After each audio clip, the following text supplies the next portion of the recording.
Let's continue this. What would the Democrats do if Biden wins, and let's say they keep the House and the Senate? Let's say the Senate stays in Republican hands, just for our wargaming purposes. What would they do? Well, you'd see a lot of rules by executive fiat, and this is why it's so damning, it's so dangerous that we've allowed the COVID response to be just whatever any executive authority in government decides it wants to do at the state level, at least, they can do. They tell you that, 5 people in a bar is okay, but 5 people in a bar, but 10 at a store. Some stores open, other stores closed. Some businesses essential, others not. I mean, just making whatever determinations they want with real consequences for people. This isn't due process. Look at all the left-wing judges, Obama appointees, almost all of them, who will use the Administrative Procedures Act to shut down some Trump executive order about something he's completely within his rights to do. Where's the administrative procedure for a governor that's one day saying schools are open, the next day schools are all closed? Or they're going to be half open and half closed? Or your business is going to... what? I know everyone's scared, so we don't want to do anything about it. Life is scary. There's always fear. There's always risk. I thought we were a country that really understood that. I've been very disappointed in this. What would Biden do? Well, he says there's going to be a national mask mandate. Play 13. A question whether I can mandate over state lines that every single state has to comply. Our legal team thinks I can do that based upon the degree to which there's a crisis in those states and how bad things are for the country. And if we don't do it, what happens? But I would make the case. I'd make the case why it's necessary. I'd have the scientists to lay out in detail why. And I would go to every governor, and I'd go to governors relating to Republican and Democratic governors, and I'd say, we have to have this national mandate. We must do it. A national mandate. Federalized mask policy. I mean, this should be setting off alarm bells in everyone's head. What? So the government now can make a mandate that they say is necessary for health that's completely unproven for. I mean, if they can do this, they can mandate people have to take, mandate people have to take SSRIs so they don't get too depressed. Mandate people can have to take whatever vaccines they want you to take. Never mind just like a few that are long tested and proven.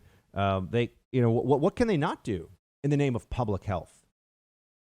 They can lock you in your home, stick a needle in your arm, take away your property, and tell you that you can't breathe normally.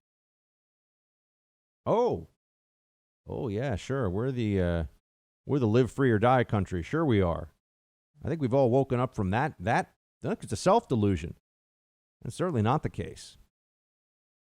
Our legal team thinks based on what? Oh, the Commerce Clause. I know people will say this, right, because libs think that the Commerce Clause means whatever they want it to mean. Joe Biden was, in fact, part of the Violence Against Women Act, which initially was saying, well, we're going to make violence against women a federal crime because of its effect on commerce. Violence against women is horrible, and it's illegal in all 50 states, but it's not a commerce issue. I mean, if that's a commerce issue, anything, but that's what they do. They say everything is, whenever they want to do something, it's a commerce issue. This is the continuing constitutional distortion we have because of the Wickard v. Filburn decision. Oh, you can't just grow wheat for your own usage, even if it doesn't cross state lines, because if you're not buying it, then it's if you're not buying it from other people, then it's affecting the commerce between states. So there you go. Even your not being in the market is you being in the market, right? That's where that came from. So one of the worst Supreme Court decisions in terms of its lasting effects of all time. I mean, it's not quite Roe v. Wade, but it's it's not quite Dred Scott, but it's a really bad Supreme Court decision.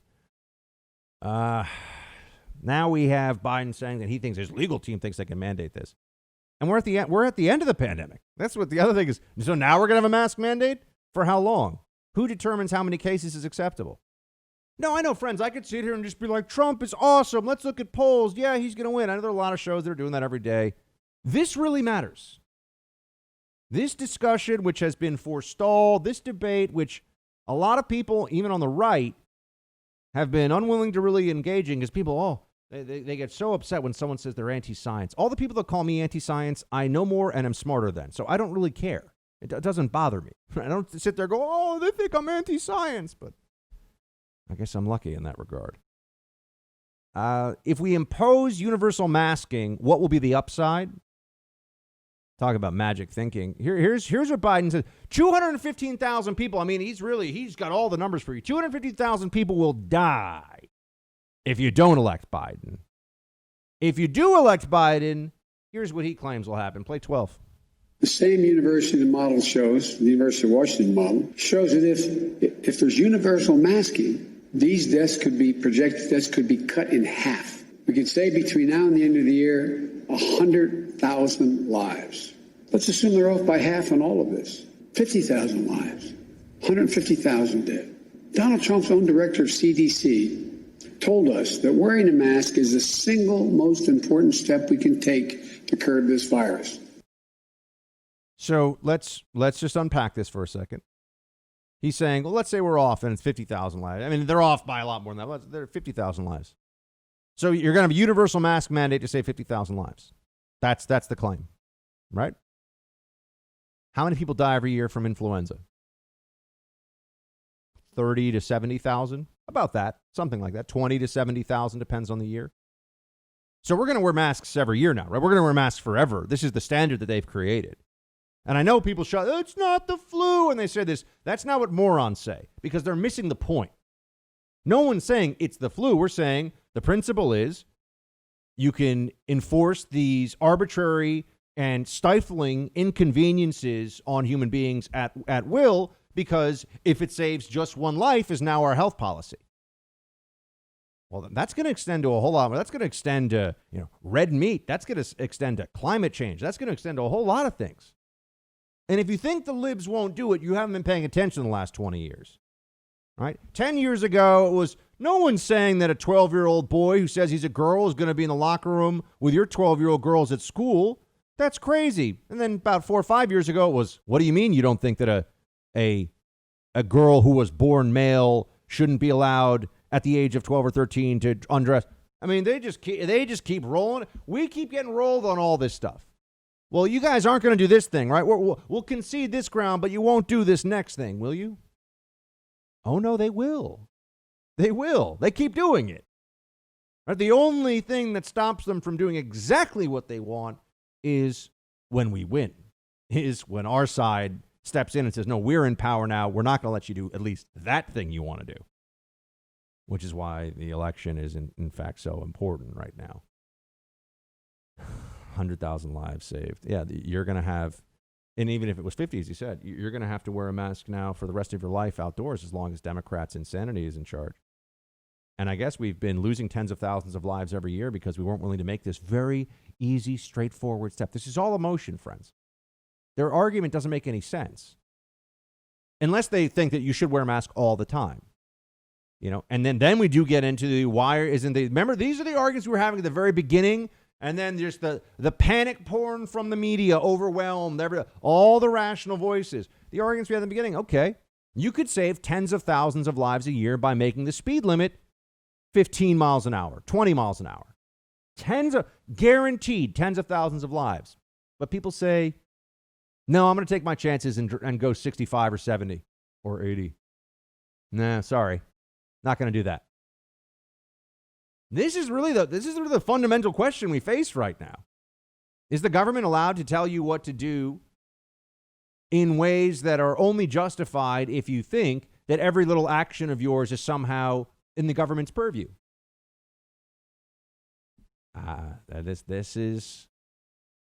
We all have to confront this now. This is where we are as a country. This is what we have been led to here. And yes, it has happened on President Trump's watch, and he is a Republican, and this is a very challenging set of circumstances, and I know that he has been just completely boxed in by advisors and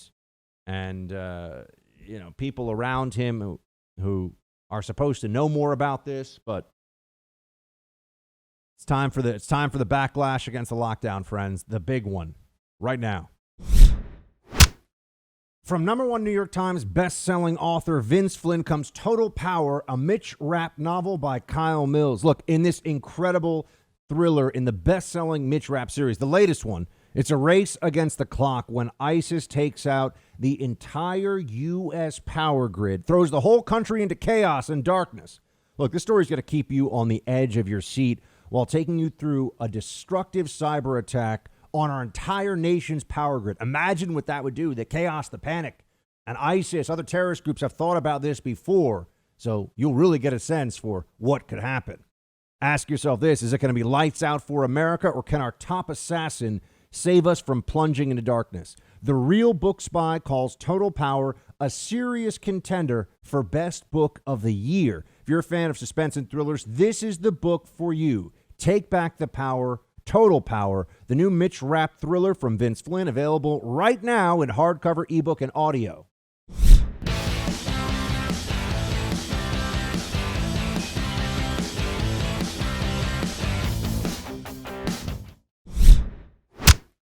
You know, somehow lost in all of this is who is most responsible at a state level for the worst outcomes. As I've said to you, the highest approval rating governors for dealing with COVID are somehow in the states that have had the worst record when it comes to deaths per capita dealing with COVID. This is purely media manipulation. This is pure propaganda. That's the only reason. There's no other way, right? If people are running a race and they're supposed to get to the finish line first, and the people who get to the finish line last are given the gold medal, you'd say, what the heck is that all about? That's what's happening here with Governor Murphy in New Jersey, Governor Cuomo in New York, right? Governor Wolf in Pennsylvania. These people did a terrible job, but we're being told, oh, they did a great job. Or at least that's what their own populations have been led to believe, which is truly stunning. And it's honestly upsetting that people could be that wrong on all this stuff, but that's where we are. The president points this out. Obviously, it upsets liberals. Play 18. If you look at what we've done and all of the lives that we've saved, and I'm going to ask that a graph be put up, and now it's up. This was right at the beginning. This was our prediction that if we do a really good job, we'll be at about 100,000 to 240,000 deaths, and we're below that substantially, and we'll see where it comes out. But that would be if we did the good job. If the not-so-good job was done, you'd be between 1.5 million. I remember these numbers so well, and 2.2 million. That's quite a difference. So we're down in this territory, and that's despite the fact that the blue states had tremendous death rates. If you take the blue states out, we're at a level that I don't think anybody in the world would be at. We're really at a very low level, but it's true. If you take New York even out of the equation, it pretty dramatically drops down those COVID numbers. If New York had Texas or Florida numbers, you would see 20 or 30,000 people, or 20,000 people, I should say, alive. If New York just did as well as Florida, 20,000 lives saved. Just a straight per capita head-to-head comparison. But Cuomo's out there lecturing people and blaming Trump all the time. And then you have the usual apparatus of media morons. Steve Schmidt, he's the captain of Team Media Moron. He really is. Here he is telling you that Trump is the worst ever because of this. Play 17. This is a catastrophe that was completely, totally preventable. And if anything, Bob Woodward is underplaying his description of it. It is a catastrophic leadership failure, but more than that, there's no equivalent in the country's history to it. It is the greatest malfeasance in the history of the United States. You realize that this moron just went on TV there and said that it was the greatest catastrophe and was, he said, totally, entirely preventable. Why didn't Germany, Italy, Spain, the UK, Brazil, Mexico, India, China. Why didn't they prevent? If it's entirely preventable, is it possible to say anything dumber than this guy says on television? But he plays a role, really. That's what you see. He's almost like an actor. His job is to go on TV, be like, I used to be a Republican, and now I just say Trump is the worst ever at everything, ever. And there are moron libs who sit at home who are like, yeah, this is good. Yeah, this works. Unbelievable. Oh, and then there was the big kerfuffle yesterday about how the CDC director is saying that we might not get vaccine to people until the third quarter of next year. How does that make any sense? I mean, here's what the president's telling people about what's really going on from the top of the government. He's seeing all the information. He's seeing all the data. Play 19. We're on track to deliver and distribute the vaccine in a very, very safe and effective manner. We think we can start sometime in October. So as soon as it is announced, we'll be able to start. That'll be from mid-October on, maybe a little bit later than that, but we'll be all set. So as soon as it's given the go-ahead, they're doing trials, as you know, and as soon as it's given the go-ahead, we will get it out, defeat the virus. We've manufactured all of the necessary supplies so that as soon as the FDA approves the vaccine, and as you know, we're very close to that, we'll be able to distribute at least 100 million vaccine doses by the end of 2020, and a large number much sooner than that. Not everybody is going to have to get this vaccine, and not everyone's going to get this vaccine. But once you have the vulnerable population inoculated, people with pre-existing conditions or comorbid conditions, you have the elderly and those with hypertension and obesity, along with being over the age of 65. Once a large portion of that population is inoculated and therefore is pretty much safe from this, we're gonna be fine. Right? Then this thing, people are acting like this never goes away. Why are we even entertaining that as a notion? Of course this is going to go away. But you see, panic, fear, anger, emotions. These are things that Democrats are very good at manipulating, and these are the things that they need to manipulate if they're going to defeat Donald Trump in this election. So that's what they're going to do. And this is why you're hearing very clearly from the very top of the Democrat apparatus that, you can't really here. We actually have Biden saying it. Play 5. So let me be clear.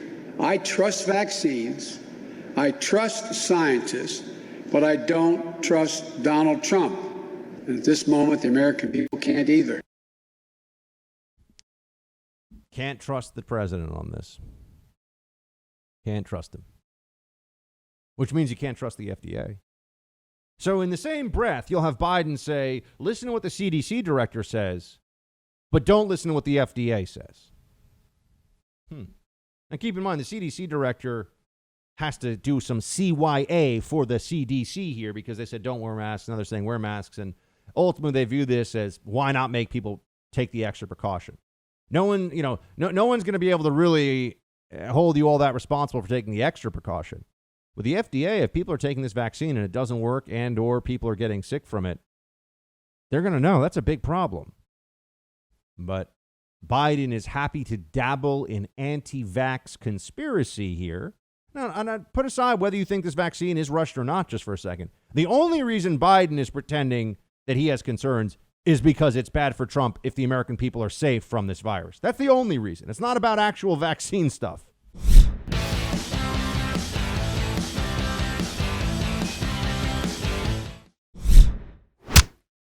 I'm calling on Biden to stop promoting his anti-vaccine theories because all they're doing is hurting the importance of what we're doing. And I know that if they were in this position, they'd be saying how wonderful it is.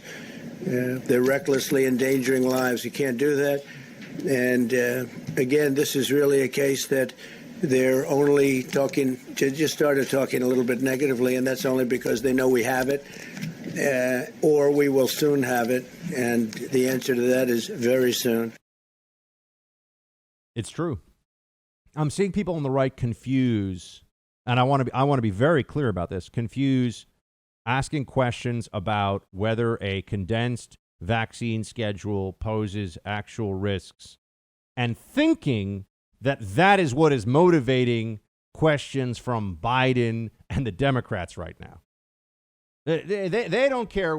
They haven't seen the data. They don't know anything about this. They're already saying can't trust it. Can't trust it. And it's not because they have a problem with vaccines. It's because, or any particular vaccine, it's because they don't want people to think that we're getting through this and we're going to be better and that Trump managed to get a vaccine done in record time. I remember I was on the Bill Maher show in February, right before it was right before the pandemic really hit. You know, I remember going to the airport, and you know the airport was pretty much empty, but people realizing, we're about to get hit really, pretty hard with this thing.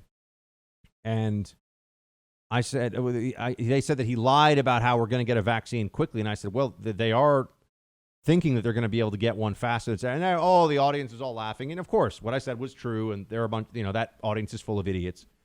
But it is true that this is a record pace for getting a brand new vaccination from testing to trial to market.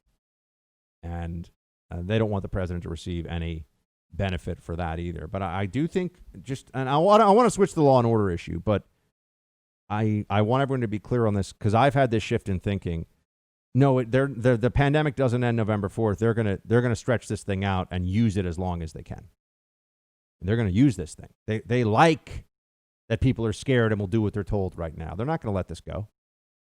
You're gonna have 100 cases of COVID in a state in 8 months, and they're gonna say, we gotta institute some changes right away. I mean, it's madness. They don't care about the jobs that are lost. Small business owners, they don't care about just use Amazon. Just use Amazon and pay your taxes. So we got a lot of, civil servants, bureaucrats sitting at home doing nothing. Sorry, America. You're not allowed to have your own American dream anymore. We're not allowed to have your small business work for a company that you started or work for a small family company that you've been a valued employee of for years and years. Nope. You better work for a big national chain with massive cash reserves and political influence, or sit at home and collect whatever unemployment check the Democrats decide you're worthy of. Those are your options. That's what they want you to know. All right, on the law and order issue. This was one of my oh my gosh moments yesterday. There's a story about Minneapolis, and you're not going to believe this. It turns out that the Minneapolis City Council, remember Minneapolis where George Floyd happened, the riots and and they were defunding police, and they had people who were supposed to be like anti-violence, not cops, some kind of anti-violence specialists or something like that. And now the Minnesota City Council is worried about rising crime rates. Oh my gosh. Wait a second. Hold the phone, everybody. You mean that when you throw your police force under the bus and when you work toward defunding them, your city becomes more dangerous, more violent, you have more problems? That's crazy. Of course, it's entirely predictable. And there's really nothing you can say about this other than the people that are now expressing any kind of surprise at the Minnesota City Council or in the Minnesota City Council about this are honest, or Minneapolis, I should say, are honestly either so dumb or so dishonest that their opinions about anything really can't matter very much. They're alarmed by the crime surge after defunding police. That's the headline of the New York Post. Wait, but I thought we were going to envision a world without cops. I thought we were going to create a society where we don't even need police. Remember the autonomous zones and all this other lunacy out there? This is lunacy. It's all coming from the Democrat Party, all unhinged, all untethered from what really works in the real world. It's totally absurd. So you have the Minneapolis City Council members who just 2 months ago moved to eliminate the police department, according to the New York Post here, sounded the alarm this week about a surge in crime seen by their constituents. Council members pressed Police Chief Medaria Arredondo about the uptick in crimes, including daylight carjackings. Oh, that sounds pretty horrible. Robberies, assaults, shootings, and street racing. Residents are asking, where are the police? Said Councilmember Jamal Osman, noting that constituents' calls to Minneapolis police departments have gone unanswered. That is the only public safety option they have at the moment, and they're saying they're nowhere to be seen. Council President Lisa Bender accused police of intentionally not enforcing laws. This is not new, but it's very concerning in the current context. No, it turns out if you cut police budgets and there aren't enough of them and they aren't allowed to do their jobs because of systemic racism, everybody suffers.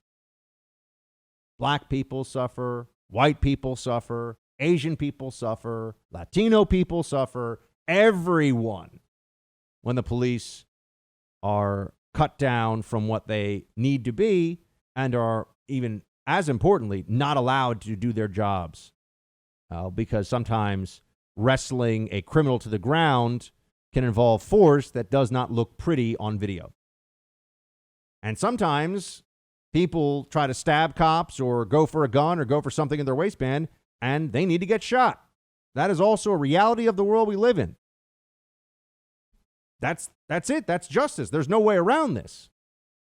But the libs thought they could figure something out. They figured that there's some way they could get around having cops. They could get around all of this. And they were wrong. So now we're seeing it. Now we're seeing what ends up happening when you decide that your big problem is really the police. The president still calling on everyone everyone on the Democrat side to stop this nonsense. Play 22. The anti-police crusade from the Democrats and the radical left and radical left Democrats also has to stop. The left-wing war on cops puts our officers in danger and our communities at very grave risk. Yeah. That's the truth. Libs can pretend, they can scream about justice and the protests and it's mostly peaceful and systemic racism. They've run an experiment that is so stupid and so reckless that soon nobody will be able to make a case with a straight face who has a above 2-digit IQ that defunding cops was anything other than emotionally based lunacy.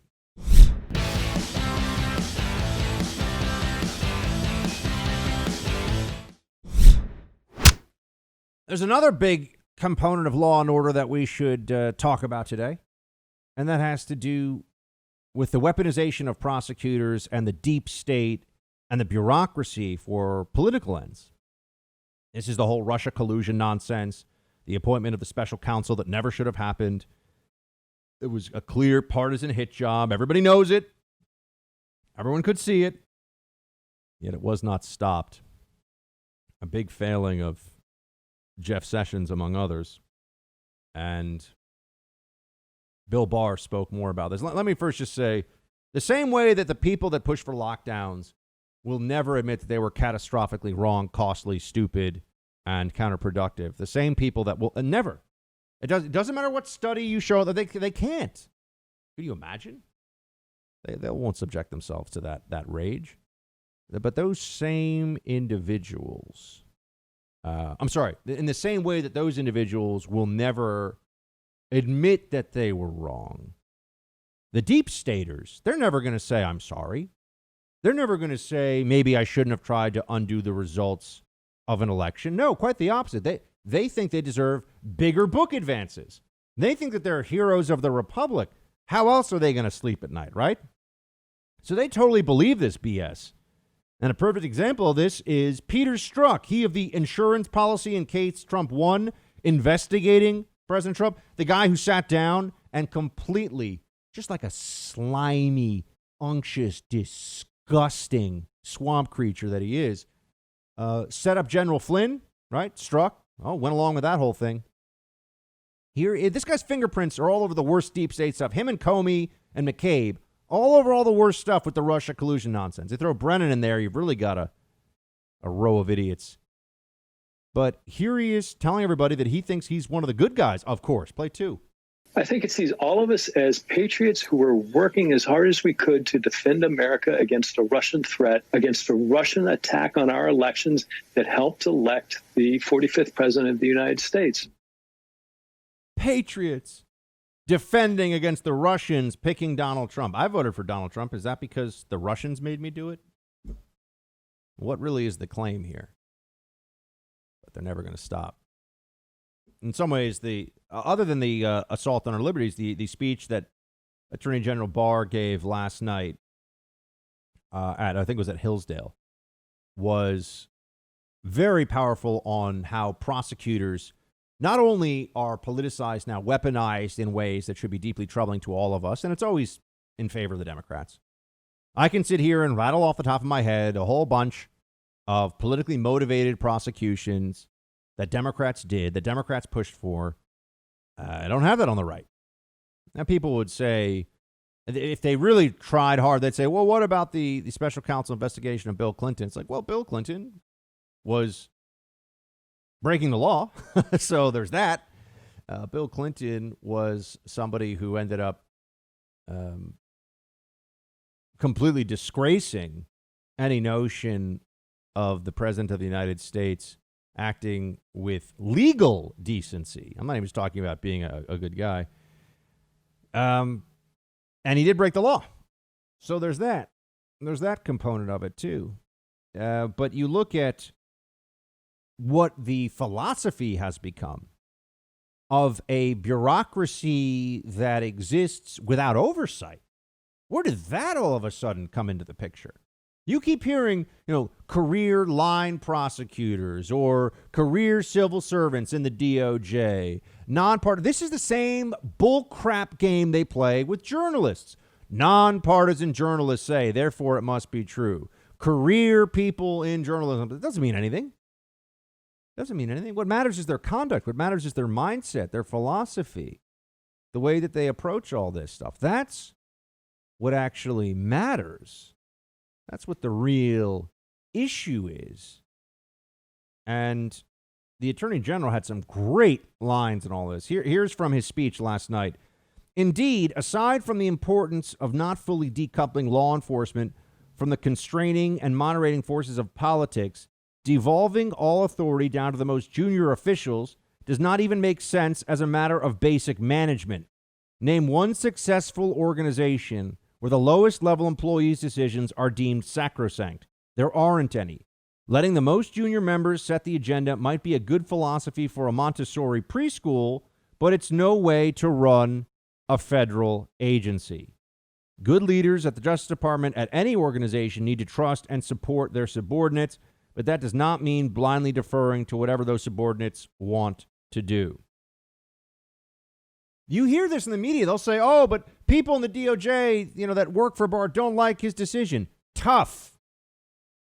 They work for him. It's not the other way around. This is what people seem to forget.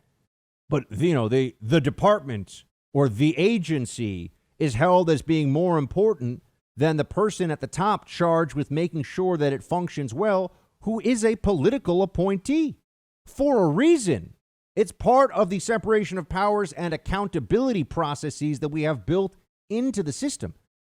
This is a feature, not a bug, friends. It's supposed to be like this. Saying, oh, but he intervened in a prosecution. The Attorney General, if he sees injustice being done by the Justice Department, has every right, in fact, has a mandate to intervene. He goes on, though, to say that there's really a mentality of the DOJ of stretching the law beyond comprehension in bad faith to crush people, particularly Republicans who are political opponents of the deep state Democrat left. That's what's happening. That is what is occurring across the country. He goes on, quote, all the supervision in the world will not be enough without a strong culture across the Justice Department of fairness and commitment to even-handed justice. That is what Justice Jackson described as the spirit of fair play and decency that should animate the federal prosecutor. In his memorable turn of phrase, even when the government technically loses its case, it has really won if justice has been done. We want our prosecutors to be aggressive and tenacious in their pursuit of justice, but we also want to ensure that justice is ultimately administered dispassionately. We are all human. Like any person, a prosecutor can become overly invested in a particular goal.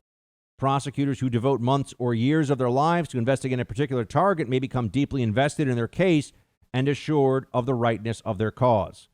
When a prosecution becomes your prosecution, particularly if the investigation is highly public or has been acrimonious, or if you're confident early on the target committed serious crimes, there is always a temptation to will a prosecution into existence, even when the facts, the law, or the fair-handed administration of justice do not support bringing charges.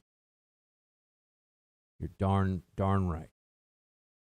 Anybody having a little Mueller probe tingle right there? Anybody starting to feel like, wait a second, why is General Flynn still facing a prosecution again? From a judge, after prosecutors decided there should be no case at all? This is what the Attorney General was talking about.